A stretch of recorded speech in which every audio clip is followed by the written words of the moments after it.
आज फिर इंग्लिश के 5 अनकॉमन वर्ड्स लेकर आपके पास आया हूँ। देखते रहिए इस वीडियो को आखिर तक। मैं हूँ जुल्फ़िकार मोहम्मदी और आप देख रहे हैं लर्न इंग्लिश विद ज़ेड मोहम्मदी। तो हमारा सबसे पहला वर्ड है ये। इसे क्या पढ़ा जाता है? SCHMO। जाहिर सी बात है आप इसे स्कुमो पढ़ने की कोशिश कर रहे होंगे, but this is wrong gentleman. You are to read it, you are to pronounce it schmo. This is read schmo, schmo, schmo. Schmo इस तरह से यूज़ किया जाता है, एक बेवकूफ़ आदमी के तौर पे यूज़ किया जाता है। कुछ डिक्शनरीज तो इसका इस्तेमाल आम आदमी के तौर पर करती हैं, मतलब वो इसका मीनिंग बताती हैं कि श्मो मीन्स एक आम आदमी, एक कॉमन मैन। लेकिन अब ज़्यादातर डिक्शनरीज इसका इस्तेमाल बेवकूफ़ आदमी के तौर पर करती हैं, तो आप भी इसका इस्तेमाल किसी बेवकूफ़, किसी जड़ बुद्धि आदमी के लिए कर सकते हैं। आप यूं भी कह सकते हैं कि he is schmo, I don't like him because he is schmo. तो श्मो मतलब कोई बेवकूफ़ आदमी, a very dull and fool person is called schmo. And now let me turn to the second word. This is largesse, largesse, largesse. भैया largesse क्या होता है? लार्जेस एक नाउन होता है जो बेनिवोलेंस के तौर पर, मतलब उदारता के या दान के या सखावत के तौर पर यूज़ किया जाता है। जैसे कि कोई आदमी बहुत ज़्यादा दान करता है, लोगों की मदद करता है पैसे देकर, तो उस आदमी की ये आदत लार्जेस कहलाती है। आप इसका इस्तेमाल इस तरह भी कर सकते हैं कि Hatim is famous for his largesse. I can not rely upon the largesse of my friends. इस तरह से लार्जेस मतलब मदद, एक तरह से खैरात, इसको आप लार्जेस्ट कह सकते हैं। And now come to the third word. This is called provost, provost, provost. Provost वो बंदा होता है जो बहुत ज़्यादा स्किलफुल होता है, मतलब किसी भी टैलेंटेड आदमी को आप प्रोवेस्ट कह सकते हैं। फॉर एग्जाम्पल आप कह सकते हैं कि mister Narendra Modi is a provost speaker, और इसमें कोई शक भी नहीं है। मोदी जी जैसा ऑरेटर मैंने तो कम से कम अपनी लाइफ में अभी तक नहीं देखा है। जिस भी आदमी को आपको टैलेंटेड बोलना है वहाँ पर आप प्रोवेस्ट यूज़ कर सकते हैं।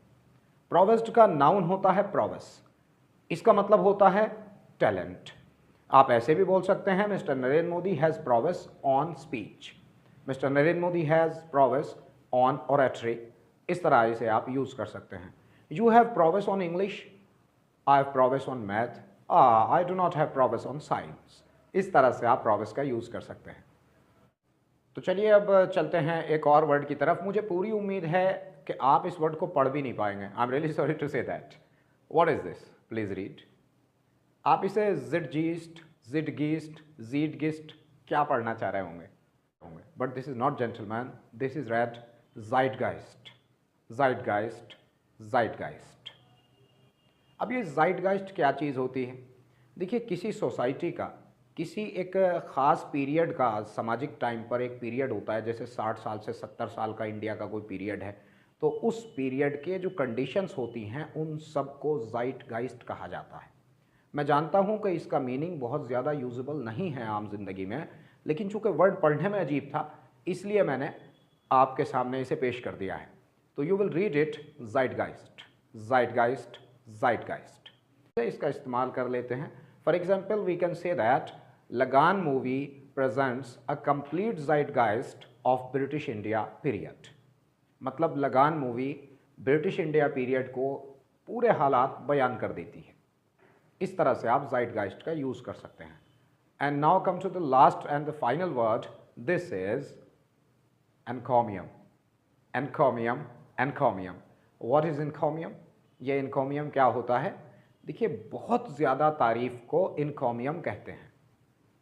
फॉर एग्जाम्पल आप इसका इस तरह इस्तेमाल कर सकते हैं, यू डिज़र्व एनकोमियम।